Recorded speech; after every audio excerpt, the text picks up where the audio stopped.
Enzo Recto, kalaban ang katiwalian at kasinungalingan, kakampi sa katotohanan at kabutihan. Nagbabala si Defense Secretary Gilbert Teodoro na huwag tularan ng Pilipinas ang Myanmar kung saan bumagsak ang bansa matapos ang kudeta.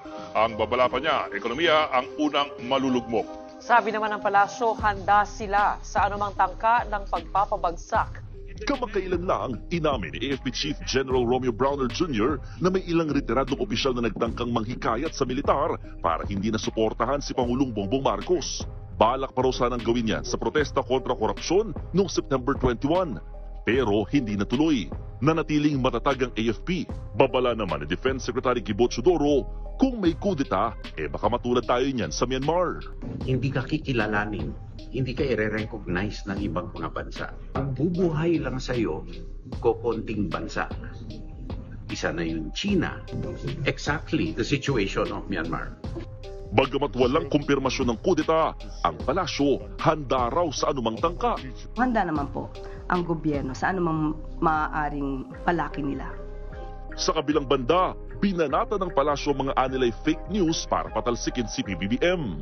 Ito po ba ay galing sa mga obstructionists, fake news peddlers? Kung ito po ay kumakalat at nakita nyo kung saan galing at maituturo nyo na malamang ito ay mula sa mga nagnanais na paalisin ng Pangulo sa pwesto, huwag po natin paniwalaan. Paliwanag pa ni Teodoro, sakaling mangyari nga sa Pilipinas ang sinapit ng Myanmar, ang taong may pinakamalakas na baril ang siyang mamumuno. And I don't think Filipinos would like that. Yan labag sa ating kagustuhan na maging malaya. No? Kaya, be careful for what you pray for. Sa isa namang panayam, nanawagan naman si Browner na huwag idamay ang AFP sa politika. Pag nakialam po ang Armed Forces of the Philippines, hindi po maganda para sa ating bayan. Malinaw, no, ang paninindigan ng Sandatahang Lakas ng Pilipinas. Loyal po kami sa bandila, sa konstitusyon at sa sambayan ng Pilipino. Wala po tayong puwang sa amin po, no, ito pong usaping kudeta. Simula naman nang umingay ang isyu sa maanumalyang flood control project, hindi na natapos ang mga kilos protesta. Kinalampag ng mga ralista ang opisina ng Independent Commission for Infrastructure sa Taguig. Agad namang naisara ang gate, kaya sa labas na itinuloy ang protesta. Nagdaos din ng kilos protesta ang mga estudyante at propesor sa University of the Philippines at Ateneo de Manila University sa Quezon City. Lahat sila gusto nang makulong ang mga kurakot. Sa November 30 naman, magkakaroon ng ika-2 trillion peso march protest kontra korupsyon. Well, nakakabahala ito dahil coming from the Defense Secretary, Secretary Teodoro, at binanggit niya ito sa isang importanteng pagtitipon kahapon sa luncheon meeting ng European Chamber of Commerce. So, nakakabahala dahil una, may mga kinakaharap tayong mga issues tulad nga nitong flood control na to some extent ay naka-apekto na ng ating credit ratings. Nagsabi na, for example, yung Standard & Poor, yung Moody's, no, na medyo binabaan na yung ating credit ratings dahil nga sa mga issues na naririnig, no, ng iba't ibang mga investors. So, kung sakaling may mga grumblings, no, coming from the retired military at eventually pwede itong magkikayat nga ng mga junior officers, ay tingin ko hindi magiging maganda ang epekto nito sa atin, no? Hindi lang sa mga nangyari, for example, sa Myanmar. Recently may nangyari sa Madagascar, Ninya Inject, no, na yung mga Gen Z na nagprotesta tapos nagkaroon ng military takeover. Now yung mga Gen Z protesters, hindi sila sa masaya, hindi naging maganda yung naging reception nila sa piniling prime minister ng military junta sa Madagascar. So baka ganito ang maging direction din natin, no? Hindi lang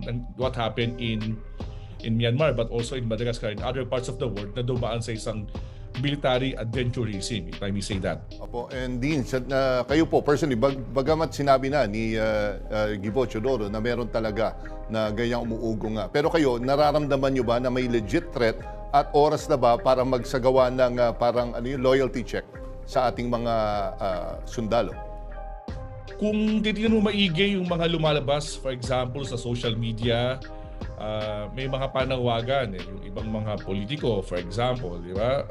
May panawagan pa ng people power Tapos noong September 21, may mga ilang mga military officers nga talaga ang nanawagan, no, dun sa Camp Aguinaldo. So may mga ganitong mga indikasyon.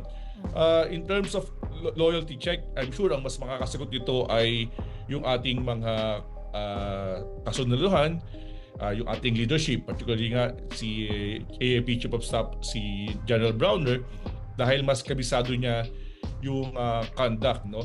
Pero siguro as a civilian, importante ipa-remind natin yung kahalagahan ng ating konstitusyon. Diba? Dahil maliwanag sa ating konstitusyon yung supremacy ng civilian over the military. Ito yung esensya ng ating 1987 Constitution.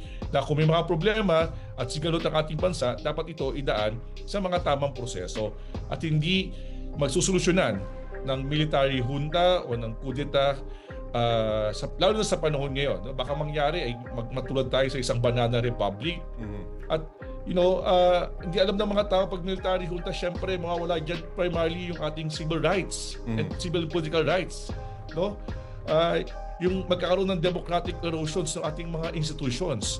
Itong mga sinasabi, baka itong media nga, for example, baka mawala itong arangkada kung sakasakaling magkaroon ng military junta dahil hindi tayo papayagan na magsalita sa lahat ng mga kritisismo against sa government. So, ito yung mga fundamental na dapat ipa-remind sa mga tao. Hindi perfecto yung ating gobyerno sa ngayon, pero at the same time, kailangan maramdaman ang bawat isa na mayroon tamang proseso na pagdaanan yung ating bansa while we are addressing the issue not only of corruption but also instilling institutional and political reforms in our society.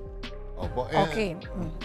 Okay, siguro ano po ba kaya ang pwedeng gawin ng ating pamahalaan ng gobyerno, no, para maibsan naman itong mga ganitong balita? Kasi hindi ho maganda mga ganitong klase ng balita. Tama ba na ina-address pa ito at nagiging pinag-uusapan natin ngayon? Is it really a serious threat?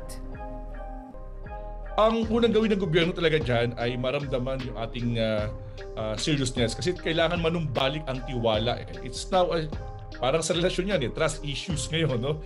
Importante manumbalik yung trust. So paano manumbalik ang trust issue? Primarily dapat dyan yung transparency, accountability.